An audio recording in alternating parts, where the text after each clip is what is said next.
Hello again and welcome to In Taiwan We Speak, your audio guide to Taiwan's mind-blowing linguistic diversity.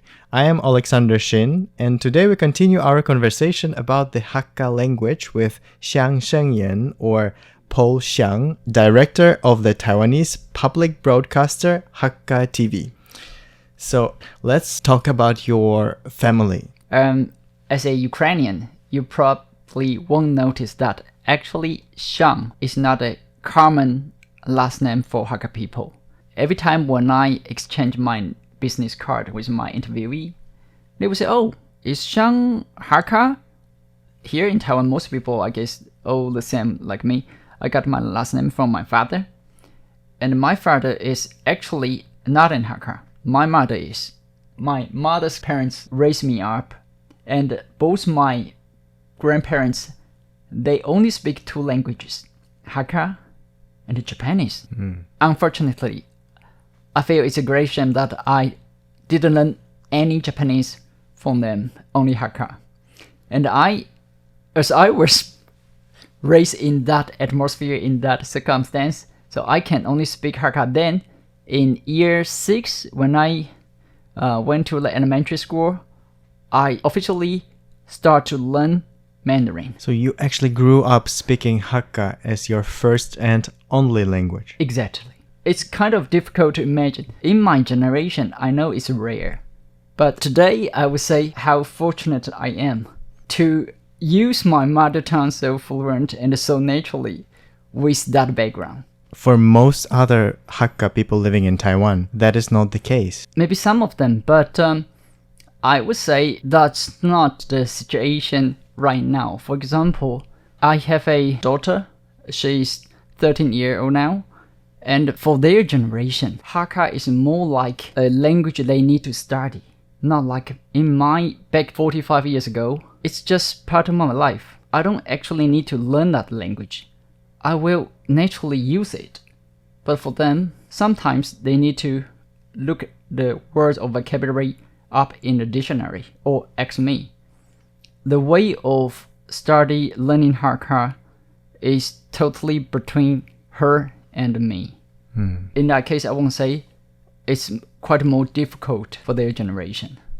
But still, I would assume it's easier for, let's say, your kids to learn Hakka since one of the parents speaks it. I should have mentioned that my wife is from Hsinchu too. She is also a Hakka speaker, so she's also Hakka. We try to use Hakka as much as possible, but I would say for my daughter, it's very difficult for her to find someone else other than us to use Hakka. So the dominant language for her is still Mandarin. Now, let's say at home, when your family decides the education for your children, does it come as a compromise when you have to choose between, let's say, investing time and efforts into educating your children in Hakka language and in these very much demanded foreign languages these days like English? I guess that's not only me, maybe most of the parents have to face that.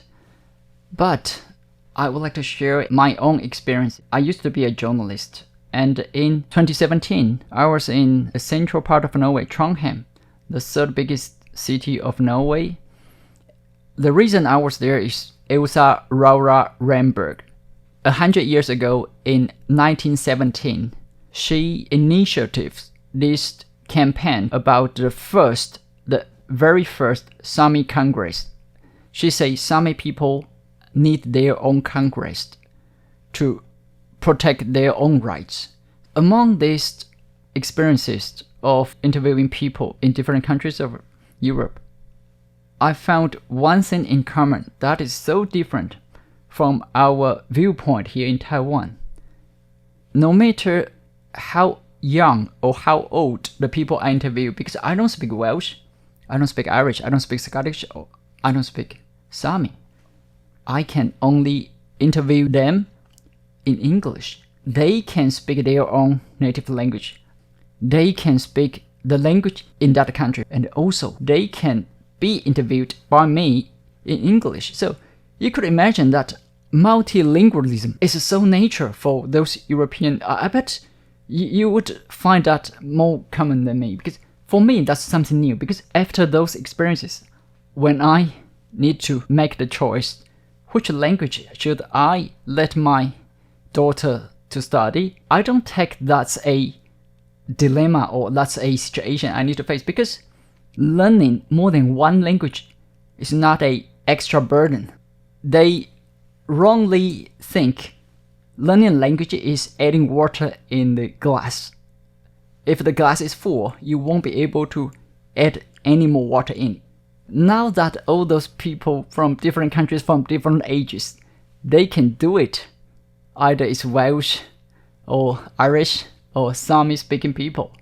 We Taiwanese or we Hakka definitely have the opportunity or have the ability to achieve the same level too. So you are optimistic and you believe that Taiwanese people of all linguistic backgrounds are actually capable of achieving that multilingualism. Before capability, I would say we probably need a open mind on the language learning. Don't be afraid, it's just happening naturally. Well, speaking about the glass example, I beg to differ because recently my Mandarin classes have been struggling. I feel like the glass has been pretty much full. And I struggle to bring up another empty glass to the table. Sometimes when I see my Lao Shi, she was like, yeah, didn't we just study this last week and you already don't remember? But yeah. What are the things in Hakka language perhaps present in this language, but not in other languages? Some words or phrases or grammar? Quite a lot, actually. Could you give us a good example? Yes. For example, we Hakka people make sounds like when you don't agree with someone, but you don't want to tell them. Oh. You give it the sound. And for those who cannot see the picture, you're also frowning your eyebrows when you're doing that. Sometimes we say Hakka people is, it's not easy for Hakka, for us, to say you are not agree with someone in face. So we have this kind of expression. It's only a sound. And in vocabulary, we have some words, I guess that's only in Hakka too. For example, we have a saying called 波冷. Sounds like you feel cold. 波冷. But when I say 很波冷, very 波冷, means it's annoying, it's disturbing. Although originally it means cold. I mean like word by word. If you just look at the words. Yes, feel cold. But the meaning is the situation is very disturbing. A bit similar to pain in the ass. Oh. May I? I just did it. Okay, so that's a situation. That describes it. Yeah, this situation like that. You say 很波冷, very 波冷. I like that phrase. I think I'm gonna adopt it. And the sound sounds very useful to me. And speaking of tones, how many tones are there in Hakka? You just asked a very key question. We have 7 tones. For example, take I speak Sixian and Hailu. In Hailu accent, we use 7 different animals to express these 7 tones. I'll show you. The first one is 四. 四 means lion. 福 tiger. 宝 cheetah or leopard. Up duck. Hell monkey. 象 elephant. 鹿 deer. 7 tones. 四福宝 up hill 象 鹿. Do you tell the differences? Okay, up and look. Up 鹿 is lower. Oh, it's up, lower. 鹿 Wow, that's mind-blowing indeed. Very tricky. I see. Now, what does Hakka language use to write itself? That is another situation we are facing right now. I learned Hakka from my grandparents. It's so natural. But my daughter, they learn from textbooks. They learn, of course, from me and my wife too. And they learn from dictionaries. And they write Hakka characters. In my generation, for me, I don't really write Hakka characters. Hakka is more like an oral language to me rather than a written one. Of course, I do write some of them, but I'm not that good in writing compared to speaking and listening. That is another situation that we are facing right now because some of the people raise these questions. Allow me. One of the characteristic, very special thing about Hakka TV is we put all our programs and news in Chinese subtitle. As I mentioned, Hakka TV is not only for Hakka, so we want someone who is interested in Hakka in our program. Even they don't understand the language, they may follow, they may understand what is the program, what is the content about by reading those subtitles. So all of our contents are subtitled. Some people ask, in your position, you are doing this job of preserving and promoting the language, why don't you put those subtitles in Hakka words, in Hakka characters? We did in one or two programs. We have this, feedbacks from many audiences says it's even more difficult for them to follow because those characters are the characters even Hakka people are not familiar with. So that's one thing. Another thing is, if that audience don't understand the oral Hakka, and even more difficult for them to follow the subtitles. So we are now still focusing on doing orally is Hakka, but subtitle in Chinese only. But is there a system to write Hakka language? Or is there more than one system? For example, the computer or the software we are using right now, we still have some difficulties. The most often came across word me. In Chinese, do you know 我? In Hakka, ngài. We still won't be able to use either Word or anything, PowerPoint, anything, to type that word because it doesn't exist in all the softwares. Is it not the one that could be represented by the Mandarin Chinese character for 我? Of course you do. You may use another word that pronounce the same one, but it is not exact word you should use to refer to I in Hakka. So I guess there are some way still we need to go. Probably the government or those software companies still working on it. Before that, it won't be that easy for some of the people to use. But yes, mostly, maybe 90-95%, you may type it, you may use them in Hakka words.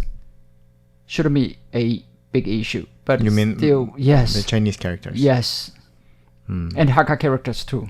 I've noticed that is a problem for many of Taiwan's languages, the problem of standardizing writing system, right? Yes. Especially indigenous languages that, were not written down for centuries. And now that they want to advance their education in that language, they simply do not have a way, or at least a unified way, to write everything down.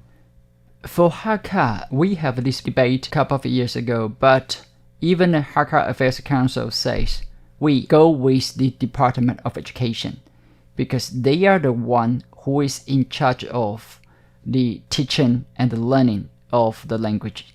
And do you have a feeling that sometime soon there's going to be a system developed that everyone could use? That is the right timing because how can we take advantage of AI to be a useful tool? I have learned that both in Zhongyang University in Taoyuan and the Linhe University in Miaoli, they are working on AI to probably simultaneously interpret what I said in Hakka, and then they can show in Chinese characters. Actually, they are also cooperating with Hakka TV. We provide all our programs and all our news broadcastings, those in different accent, different dialects of Hakka for them. The larger, the bigger the database, the more precise the new AI system could be. Maybe another half year or another year, we will have a better version of that system. Oh, I see. Yeah. That's very interesting. I probably will lose my job someday. Won't we all? Won't we all?